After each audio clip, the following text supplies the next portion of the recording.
All right, so we've got it set up so these properties or props are being passed in from the parent to the child, right? From the parent to the child. So we've got them passed in.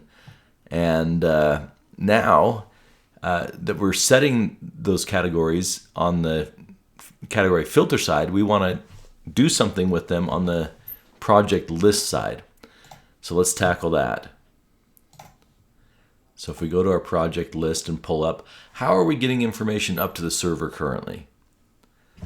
Aren't we using the requests that we make in order to pass that information? And so we can just do the same thing. Let's pass in the categories. Our only tricky part, and one of the reasons I wanted to do this example, is we don't just have one category, we have potentially multiple categories. And so how do I get that information into my request? And let's think about what we need to do. Instead of typing something here out manually, we will want to build in code where we can make it dynamic what it is that we want to pass in. So before we do this fetch, still inside the use effect, before we actually do this fetch, as part of the fetch, but before we go get the request here for the address. So inside the fetch projects as part of that, I'm going to create another const called, let's call it category params for parameters. And that's going to be equal to, we're going to go into the selected categories that we're receiving, selected categories, and we're going to map it out. So if there's 1, it's only going to have 1. If there's 5, there's going to be 5. So let's go in there, and just like we've done before with that map function, and I'll call this one cat for category. And the function that we're going to do is we want to go, or what's going to be returned out of this function is a better way of saying that. The result of this function is going to be to build a little string. So adding on to the end of this, just like we have page size and page num, I'm going to use the backward tick, again, the back tick. So the backward apostrophe that's up in the top left-hand side of the keyboard, which allows us inside a string literal to put variables. I'm going to go in and add that backtick and say we're going to say project types is equal to, and then the $sign is a break character that tells us what's coming next is going to be a variable.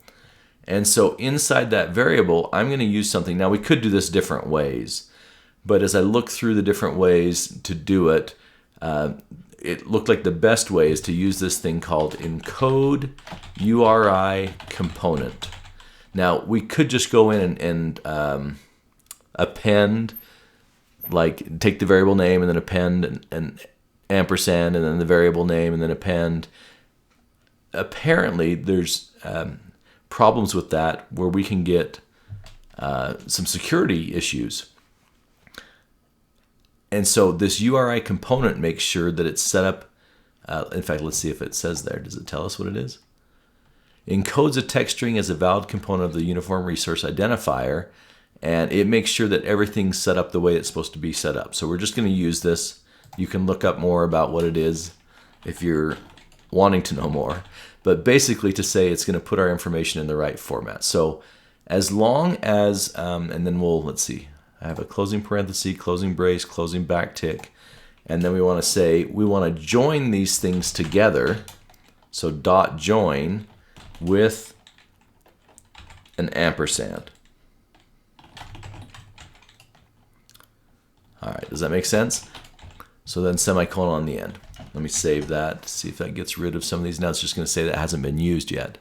And so what this is doing is it's going in, looking at selected categories, it's mapping it out, just like a little for each loop, right? And for each one, it's going to set project types equal to, and then it's going to take the category and convert it into the right type of format, and it will say category types equals borehole well and hand pump, or project type equals dug well. And so it'll put that in there and then join it together, the next one with an ampersand, which will put it in the right format. So now that we've done that, how do we get that onto our request? And so what we're going to do is make a decision. Is there something there or not? So we don't want to add it if it's not there. So what we end up doing is we say, in the middle of this code, so again, we've used the backtick so we can write code in the middle of this string literal. I'm going to say $, ampersand, to decide if we're going to put something on here or not. Go out, first of all, and let's do a little if statement. If selected category's length, is there a length?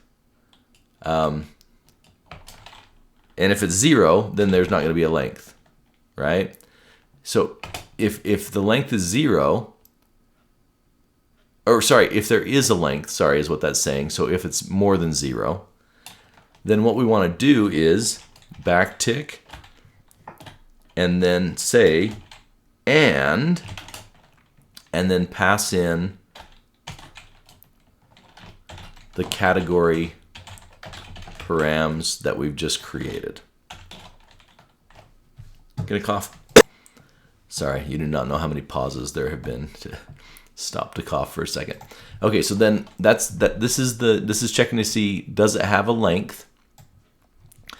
If so, then let's use the category params, and then otherwise, so colon, let's just pass in a blank. We're not going to add anything to that string.